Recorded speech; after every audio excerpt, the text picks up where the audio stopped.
Hadirin yang dirahmati oleh Allah Subhanahu wa taala.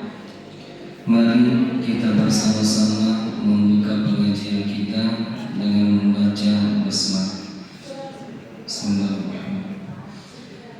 Dan alhamdulillah yang insyaallah akan membawakan pengajian pada kesempatan yang mubarak ini. Tadi kami sudah menyampaikan, yakni Ustaz Dr. Haji Amir Mustafa Al-Si. Maka untuk menghormati waktu, kami persilahkan dengan hormat. Tafadhal ya Ustaz.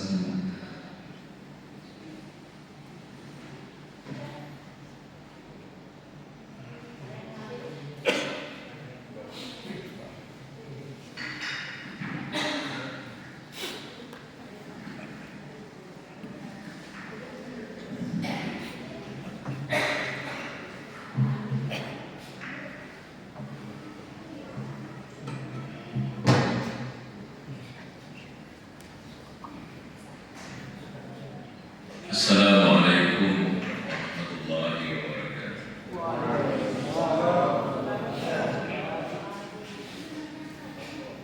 Alhamdulillah, wassalatu wassalamu ala rasulillah wa ala alihi wa sahbihi wa man wala. Subhanaka la ilma lana illa ma 'allamtana innaka antal alimul hakim. Wal mukarramun para alim, para tokoh yang sempat hadir, para sekalian, hadirin hadirat jamaah maghrib dan insyaallah jamaah salat isya yang saya muliakan. Mengulang kembali, alhamdulillah, sebab hadirin dan jamaah masih oleh Allah Taala, kita berada dalam satu majlis yang kaidah puji Allah Taala. Waktu yang sangat singkat dan sejam, tapi berkahnya begitu besar. Ayat sebarakah yang dari itu aziyadah, tambahan bonus. Di antara tambahan bonusnya itu disampaikan oleh Sayyidina Umar, Khalifah kedua mertua Rasulullah SAW sendiri, yang dikutip oleh Syekh Amin Kurdi dalam kitab Tanwirul Qulub yang pernah dipelajari oleh Nanda Ustaz Rahli di pesantren. Di kitab itu dikatakan, innar rajula la yakhruju min baitihi wa alayhi minad dunubi misl jibal Tiham. Wa dijadinya sehingga kata Sayyidina Umar masuk oleh bulana, dia membawa dosa yang sangat besar, banyak, meraja pada radana bulu-bulu Tiham di Saudi Arabia. Yang Tiham itu di pesisir Laut Merah. Kalau kita haji umrah dibawa jalan-jalan ke masjid terapung di Mekah di Saudi, itu di sepanjang pesisir ada gunung berderet, itu Jibal Tiham. Maka dia Sayyidina Umar bin Ingin kata usul oleh bulana, migala ada sana raja pada rajanya yang dulu sumasami al-alim al-wafat pastarnya, kemudian dia mendengarkan alim, maksudnya majelis taklim seperti malam ini. Wa khafa, kemudian ditaruh Allah Ta'ala, raja ila manzilihi wa laysa alaihi min ad-dunubi syai'. Rewa itu matu kubulana di negara mana ya Rabb saya raja. Di mana dihapus oleh Allah sebagai hadiah dia mengikuti majelis taklim. Itulah yang kita harap dalam hal ini. Ini tema yang diberikan sangat menarik, dan beberapa minggu lalu saya sudah bawakan materi ini di Bawaslu Indreka. Memilih dan merawat persaudaraan, memilih pemimpin dan merawat ukhuwah. Ini sangat menarik, dan ini sebenarnya tema yang sangat berat. Mungkin para ulama itu jamaah lebih tahu dari saya, tapi amanah yang harus saya bahas. Memilih pemimpin dan pemerintah insya Allah tanggal 27 Oktober. Calon sudah ada mendaftar, kayaknya malam ini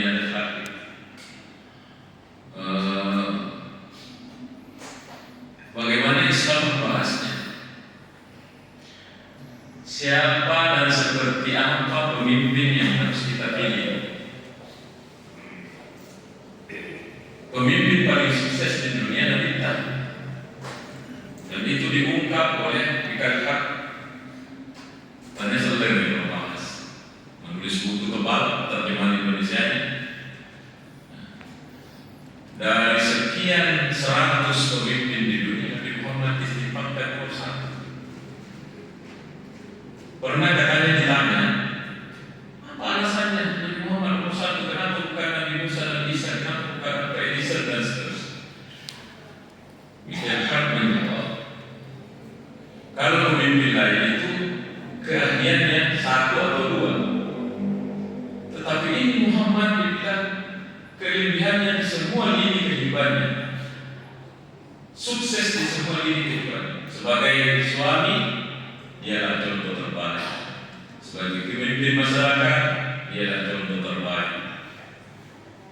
Di semua kehidupannya dia terbaik. Akhirnya dia diurut nomor 1 oleh non-Muslim sendiri dengan jujur. Jadi memilih pemimpin, kita harus mencari yang mendekati sifat kita dalam memimpin. Sifat wajib bagi Rasul itu nomor siddiq, jujur. Kemudian amanah nomor 2, tabligh nomor 2, kemudian amanah nomor 3, fatanah cerdas nomor 4. Biasa untuk mengingat itu saya singkat SAF. Siddiq, tabligh, amanah, fatanah. Siddiq jujur, tabligh itu menyampaikan, kemudian amanah, kemudian terakhir fatanah cerdas. Nah, kalau kita mau memilih pemimpin, lihat di sini nomor siddiq, jujur. Insya Allah misalnya sekitar 3 pasangan calon, dan mereka 3 juga. Pusing dia memilih kan bukannya mana yang pasangan bagus selemana bukannya mana ya. Maka pilihlah dengan pendekatan ini. Pertama, siddiq, jujur. Bagaimana kita melihat kejujurannya? Ini orang punya rekam jejak, pengalaman. Mungkin dia sebelumnya sudah memang pernah memimpin. Kita lihat bagaimana dulu ketika dia menjabat. Jujur. Hari ini saya dapat tulisan seorang profesor Kamarudin Hidayat, mantan rektor Syarif UIN Syarif Hidayatullah Jakarta. Dia menulis bahwa ada satu negara di dunia ini yaitu Denmark. Negara itu tidak banyak sumber daya alamnya, terletak di dekat kutub utara, dingin. Tacinamdo kemir untuk mata matahari. Kalau musimnya Tacinamdo kan sudah malam, jadi lebih panjang malamnya. Tetapi negara ini tercatat, dialah negara dengan pendapatan tertinggi dunia per kapitanya. Walaupun sekarang katanya sudah digeser oleh New Zealand. Dia dinobatkan sebagai tempat tinggal paling menyenangkan di dunia. Dialah negara paling sedikit, bahkan 0% korupsinya. Akhirnya dia dinobatkan sebagai tempat ternyaman di dunia. Karena yang menulis ini seorang profesor, maka dari kuasanya sehiaro negara ini adalah karena faktor pendidikannya yang tinggi. Ternyata usahanya usut, ternyata itu karena kejujuran, utamanya kejujuran kepada tanya. Rupanya dia salah apa?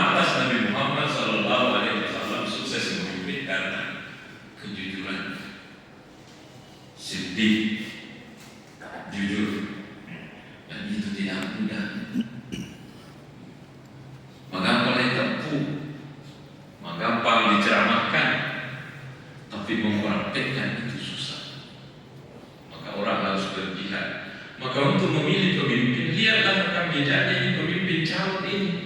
Dia pernah menjabat di sini, pernah menjabat di sini. Oh, mungkin dia ada di sini, di sini, di sini. Ya karena kita mau memilih yang terbaik untuk kita. Ini yang dilihat kejujurannya. Kalau kepada kita jujur mana? Carilah yang menurut kita. Yang kedua tabligh. Ya sering tabligh pada tu dia akan suku. Dia akan suku-suku. Nah ini penyakit juga ini cukup. Tabligh itu diartikan dengan transparansi. Transparan dalam mengelola pemerintahan nanti dicarilah yang paling bisa transparan dalam mengelola daerah, transparan. Ada pasti rekam jejaknya. Ini transparan dalam memimpin. Sehingga tabligh itu lawannya adalah al-kitman, menyembunyikan sesuatu. Pemimpin yang baik adalah pemimpin yang mampu mengelola dengan transparan. Kemudian amanah, melaksanakan amanah sesuai yang dikehendaki, sesuai dengan aturannya. Dipercaya oleh rakyat, dipercaya oleh masyarakat. Kalau ada nareko engkalai serahkan sit di tugas, sit di masalah, bisa diselesaikan dengan baik. Biasanya yang menyalahi amanah inilah terjadi biasa korupsi. Tidak menjalankan amanah dengan baik. Amanahnya ini dana harus ke sana, tapi tidak dikasih ke sana, dikasih belok kiri ke kantong kelompok, ke kantong siapa, ke kantong sendiri misalnya. Ini amanah. Saya biasa menggunting koran karena langganan koran pesantren biasa tulisan-tulisan yang menarik. Di antara yang pernah saya gunting kemudian saya jadikan clipping di buku saya adalah, kalau tidak salah tahun 2006 ada lembaga survei internasional namanya VRC singkatannya. Saya tidak ngerti itu, tidak bisa baca itu kepanjangannya. VRC, lembaga survei internasional. Dia mencari mana negara paling korup di dunia tahun 2006 di koran Fajar. Kalau bukan Tribun Fajar, karena Pondok waktu itu langganan dulu. Yang menarik adalah Indonesia dengan penduduk mayoritas Muslim terbesar dunia, secara total di dunia dia di urutan ke-6 negara terkorup dunia waktu itu. Hanya sekorup panah. Cuma itu kan diharuskan. Dia kemakan panah, menjadi kelingan, jadi dikasih halus korup. Sebenarnya panah. Urutan ke-6 ini Pak.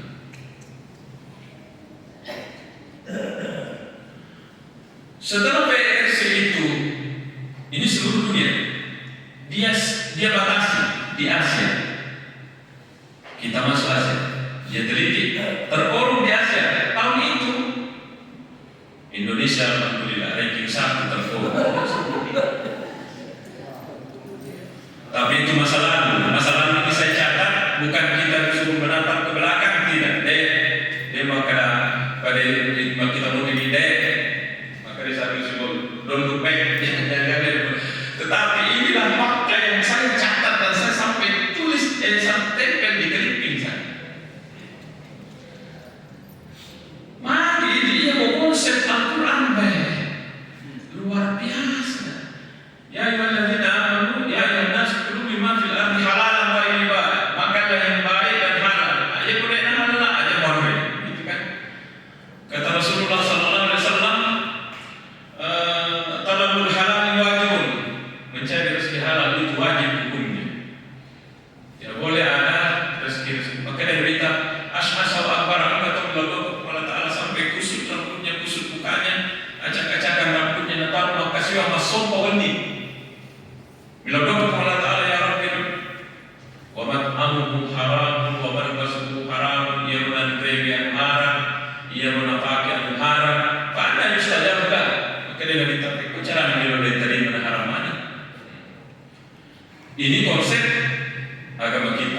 Sayyidina Abu Bakar pernah makan, ketika ditanya pembantunya boleh tega dia kan jelas.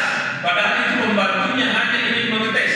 Mara-mara dari pulau Pudani majikan makanan dia jelas dia langsung pro lidahnya sehingga Sayyidina Abu Bakar memuntahkan seluruh makanan yang dia makan. Nah, inilah konsep agama kita. Tetapi itu tadi fakta bahwa kita ini masuk dalam angka-angka tinggi di dunia. Tapi itu masalah, mudah-mudahan sekarang sudah tidak. Tadi ya cuma kita baru coba dia bawa tambah dia yang saya. Iya. Jadi ini amanah diserahkan oleh negara, kelola uang ini sekian untuk daerah.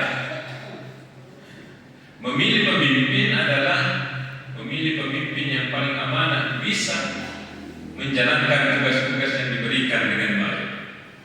Kemudian Patana ini cerdas, macet, dan pasti dicalon 3 pasangan calon, bagian mereka disita pengalamannya banyak. Bisa dari mana? Bisa dilihat dari visi misi. Insya Allah pasti pusing dimilih karena orang hebat semua. Nah sekarang pilih yang terbaik menurut kita. Dan Allah tidak mengapa-apakan kita nanti engkau suruh dia. Nah engkau ini salah pilih, tapi itu hasil dari ijtihad, analisa. Sudah dianalisa, ini baik, orang ini amanah, jujur, orangnya ini tidak sembarang, macam lupa ya. Ini yang saya pilih. Ini yang saya pilih. Ternyata ini salah, ternyata di akhirat kita tidak berdosa. Idza hakama al-hakim fajtahada fa asaba falahu ajran. Bisa diambil dari hadis ini. Maka dari kita apabila seorang mujtahid berpikir memeras otaknya untuk memilih yang terbaik, kemudian benar, dapat pahala 2. Ternyata dia berpikir mencari yang terbaik, pilihannya salah, dia dapat pahala 1. Jadi jangan takut, pilih yang terbaik menurut kita. Ukurannya itu tadi, kalau mau mengikuti kriteria kepemimpinan, sifat-sifatnya Nabi kita dalam memimpin, siddiq, jujur, kelompok, tabligh, transparan, amanah, menjalankan tugas dengan baik, kemudian patana, cerdas, bagus visi-visinya. Ya, kita bisa lihat.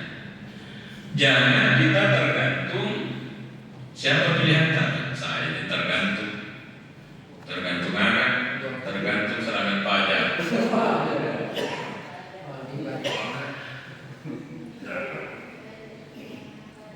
Sudah ada dalilnya. Mudah-mudahan tidak terjadi itu karena di kita ada Bawaslu yang akan mengawasi. Tapi Bawaslu sudah mengajak masyarakat untuk berpartisipasi menjadi pengawas pemilihan ini.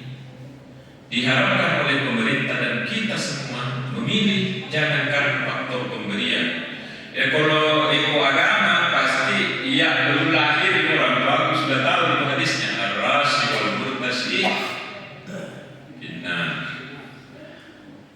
penyogok dan yang disogok masuk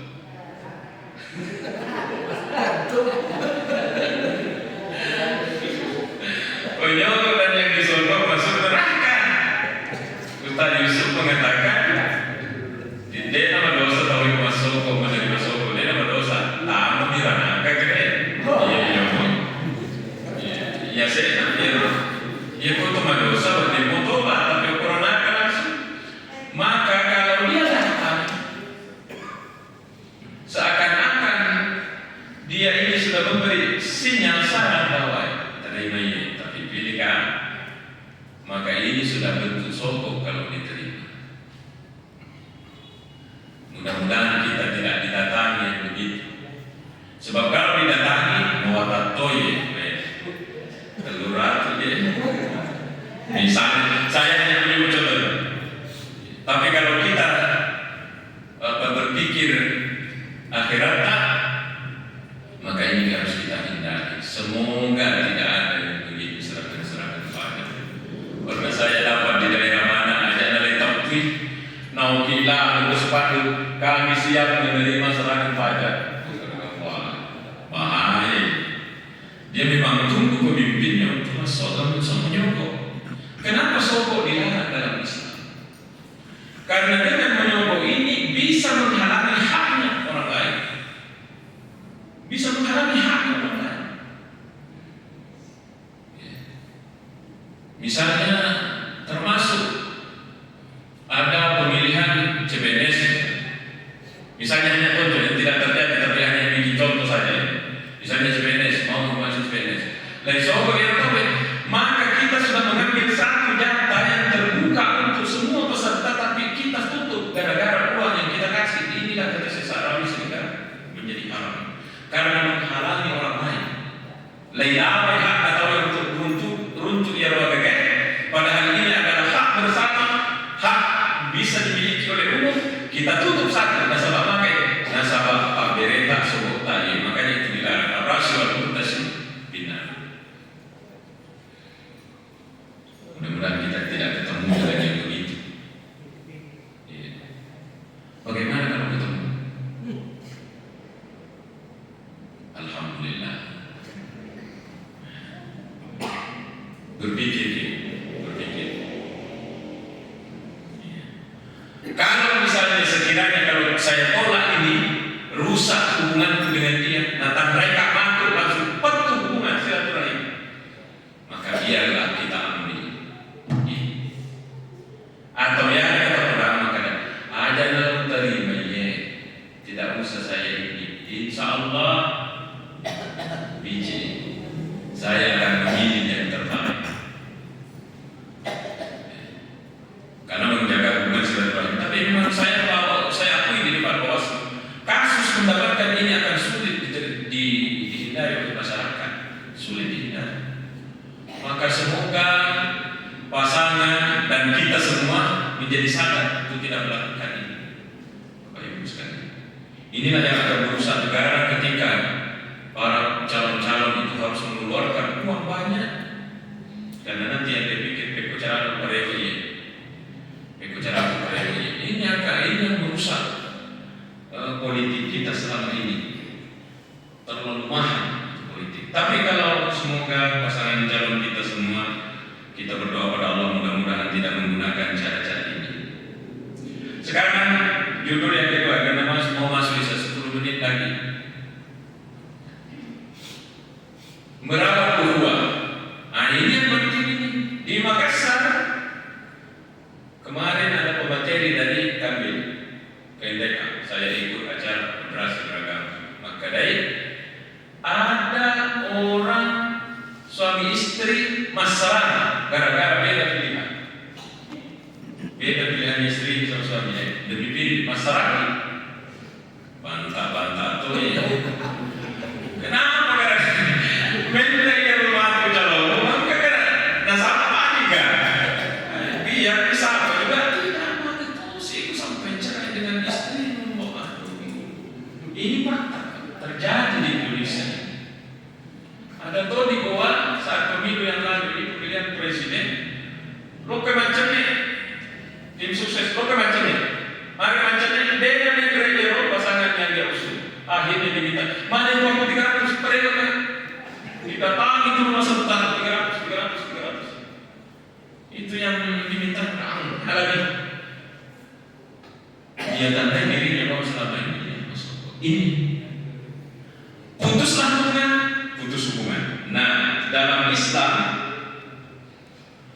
hubungan ini harus dijaga. Engkau ada nabi takwin. Hadis diriwayatkan oleh Imam Muslim. Maka dari Nabi SAW la yadkhulul jannata qatibun, tidak akan masuk surga orang yang memutuskan. Maka dari pandai takwin muttafaqun alaih qatir rahim, orang yang memutuskan silaturahim tidak akan masuk surga. Makanya gara-gara itu calon sampai kita putus hubungan sama ini, sama itu ada. Memilih dengan pilihan berbeda itu wajar. Perbedaan khilafiyah itu jangankan dalam memilih calon, dalam memahami agama pun berbeda-beda orang.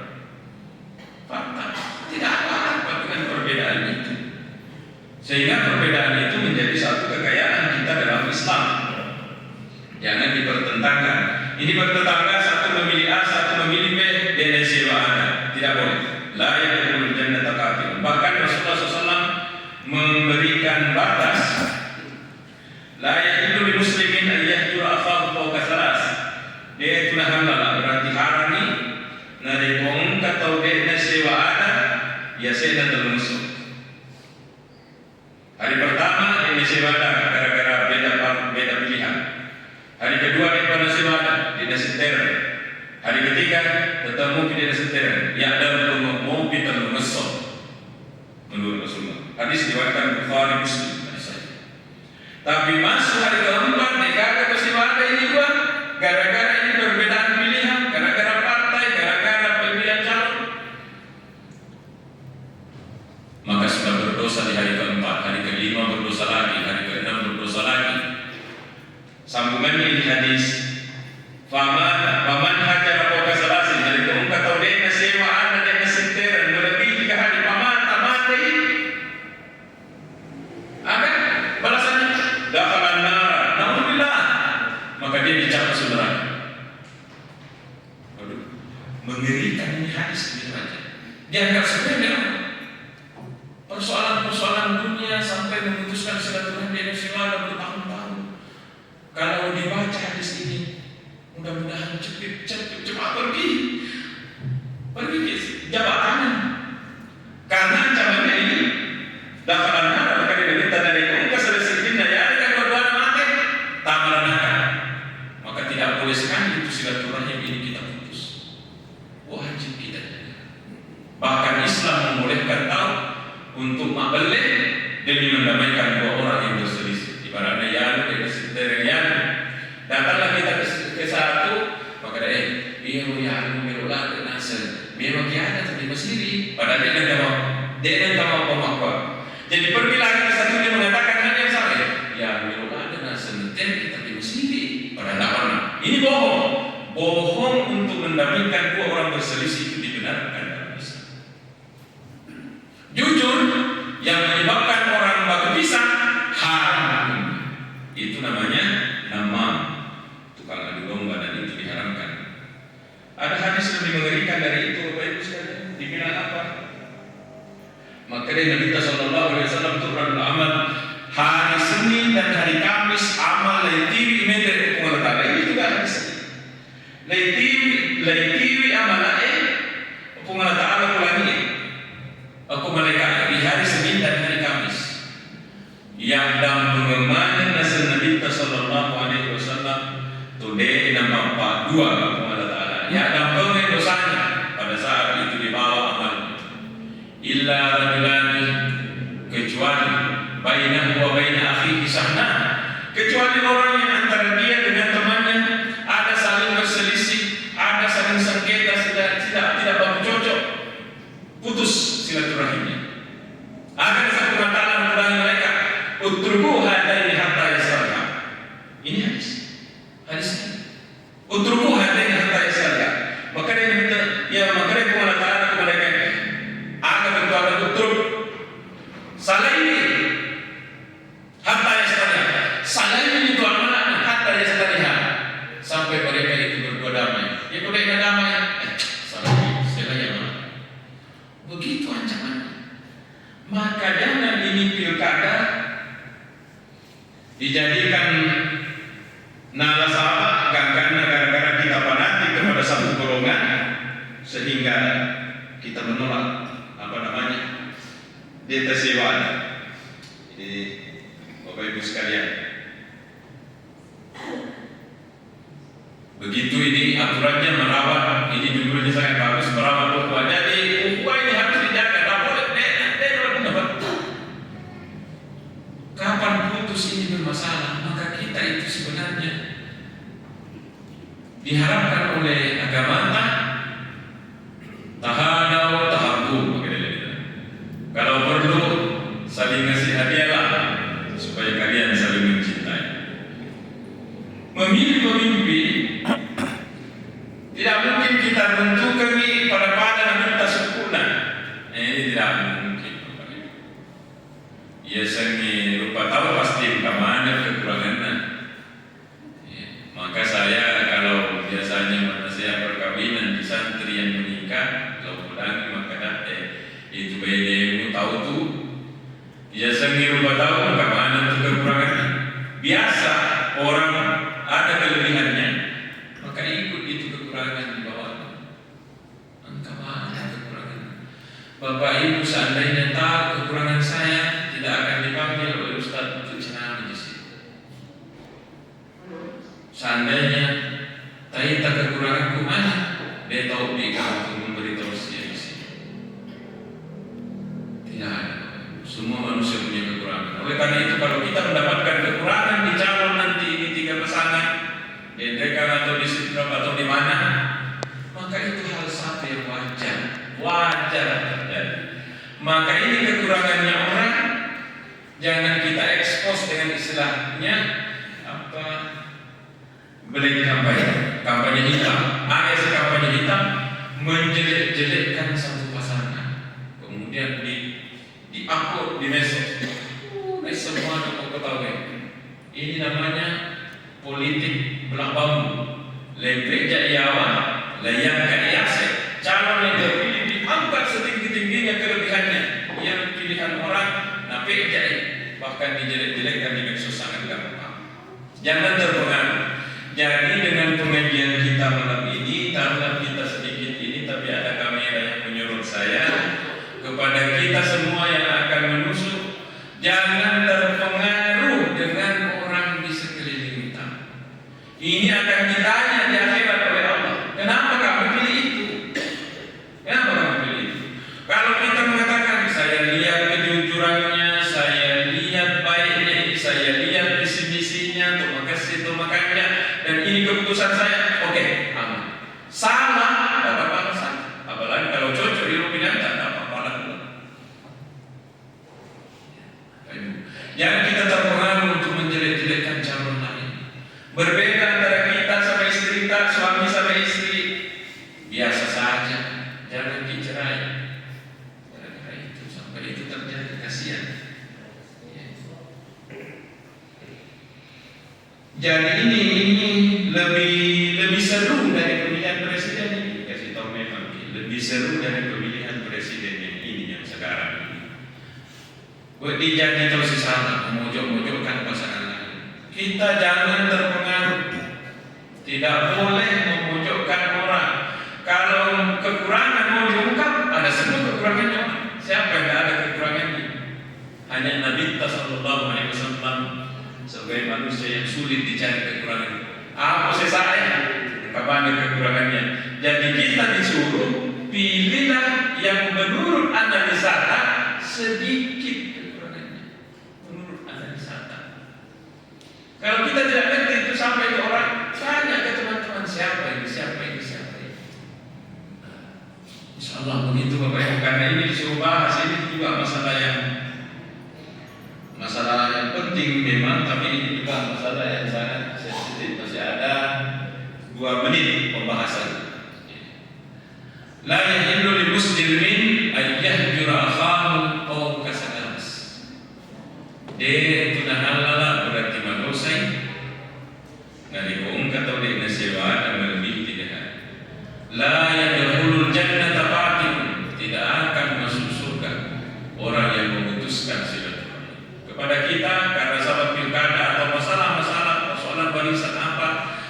Engkau punya kesempatannya datang untuk sewa. Ia golongkan yang kalau kita mau menyambung silaturahim kemudian dia pergi dari ada. Tadinya urusan tak di hadapan Allah kita sudah selesai. Tinggal urusan jadinya. Daripada masih sekali di padang masa karena memutuskan silaturahim. Apalagi kalau hadis itu tadi ini mengerikan ini. Narikongka atau TV amalatna di hari Senin dan Kamis hukum malaikat pada ini laporan mingguan dari TV member. Ya Rasulullah, kenapa puasa hari Senin? Mereka minta hari kelahiran. Kenapa berpuasa hari Kamis? Inilah hari di mana amal kita dibawa oleh malaikat menghadap Allah Subhanahu wa taala. Ternyata di atas adakan peristiwa. Ya tulen siapa ada? Ini hadis Bukhari Muslim. Kali mengatakan selain ada melaporkan matu pi sebewa pi ada dan pemutih main lebih bahayanya. Oleh karena itu semoga pemilihan nanti ini dalam memilih pemimpin kita, karena sama-sama kayaknya 3 calon ini mereka sentral, mudah-mudahan ukhuwah tetap terjaga seperti yang diharapkan dari tema pengajian ini. Insya Allah semua calon itu orang baik, pilihlah yang terbaik menurut kita. Karena baik semua, ada semua juga kekurangannya. Pilihlah yang terbaik dan pilihlah yang sedikit, lebih sedikit kekurangannya. Menurut analisa. Salah dapat pahala 1, benar dapat pahala 2. Tetapi kalau main ini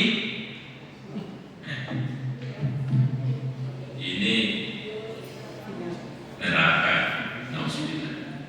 Masa neraka telur ratu topa, seandainya 3 miliar engkau kamu jadi telur ratu dibawa ke sini depan langsung habis.